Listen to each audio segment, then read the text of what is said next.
So, can you share a common misconception about Bitcoin that you would wish to debunk? This is the moment. So I think, yeah, I mean, that goes back to the way we originally started the conversation.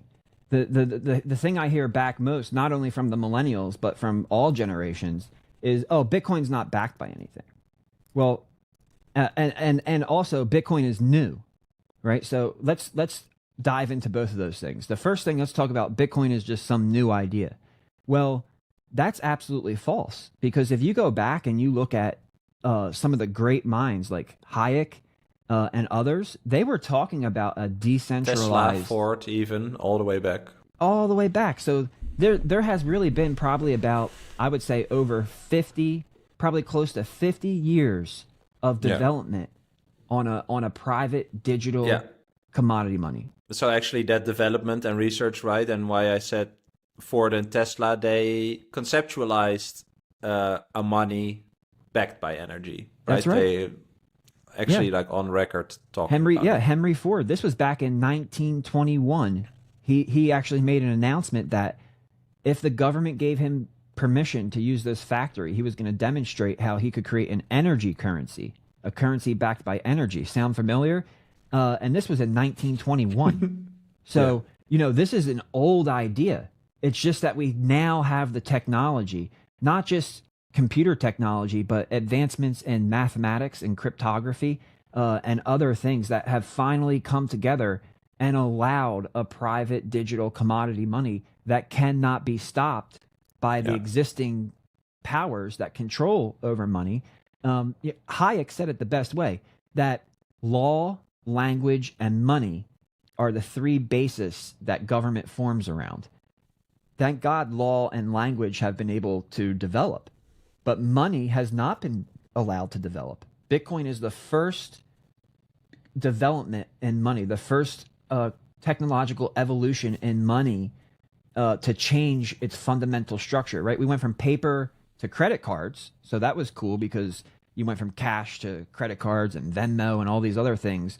But there was no fundamental change because it was still a currency that derived its value from a treasury, Yeah. which derived its Another value from tax abstraction, flow. basically. Yeah. Now we have a private, digital, decentralized commodity money that cannot be stopped by any one power, and it's completely decentralized. So the idea that Bitcoin is new, it's risky, it's unsafe, it's dangerous, it hasn't been well thought out.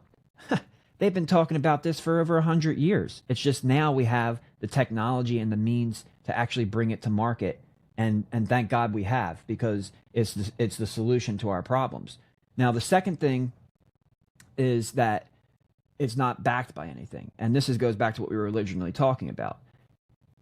Proof of work equals cost of production equals natural asset value. So what is the natural asset value of Bitcoin? Most people would say, well, it's zero.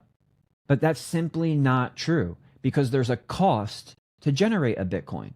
And Yeah. the cost to generate a Bitcoin is its natural asset value.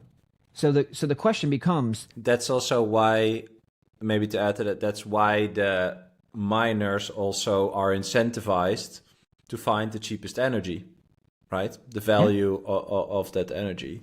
absolutely. And- Well, because the and lower also- their costs, the higher Yeah. their profit. And why are they in Exactly. business? To profit. So Yeah.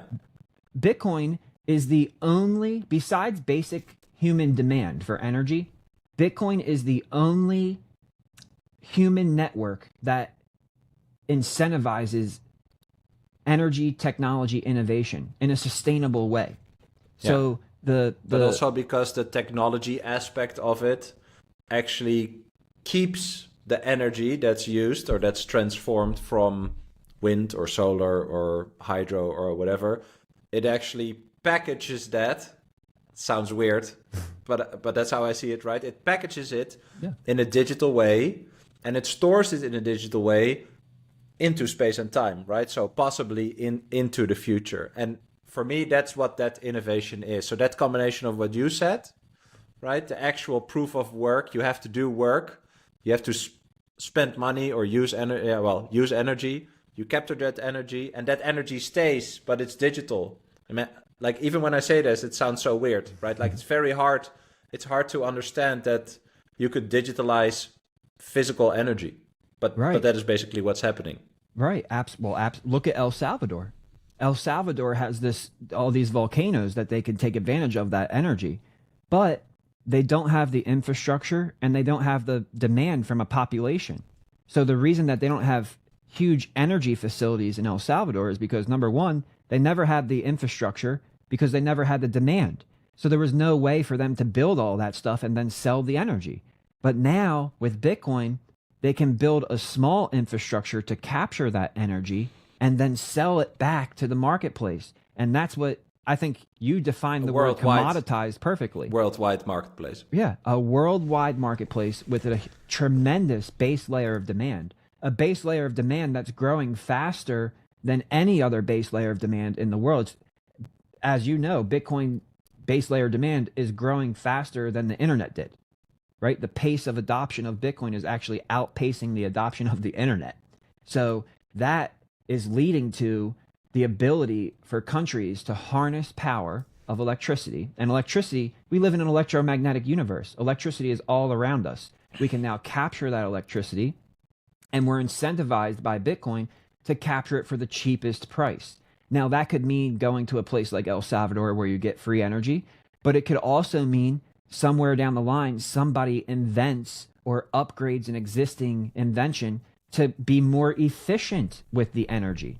So in that manner, Bitcoin is the only sustainable, incentivized network in the world that is driving energy technology innovation.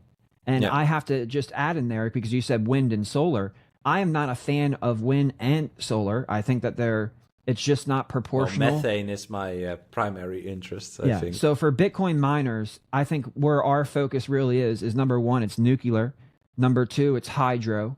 Number three, it's grid stabilization. And then number four is waste. So if we can focus on those four areas with Bitcoin mining, we're going to actually produce much more positive outcomes in the world than if we attach ourselves to this green energy, solar, wind. Yes, using Bitcoin to supplement the cost of solar and wind makes it more affordable. But the real thing is not green piece, it's orange piece.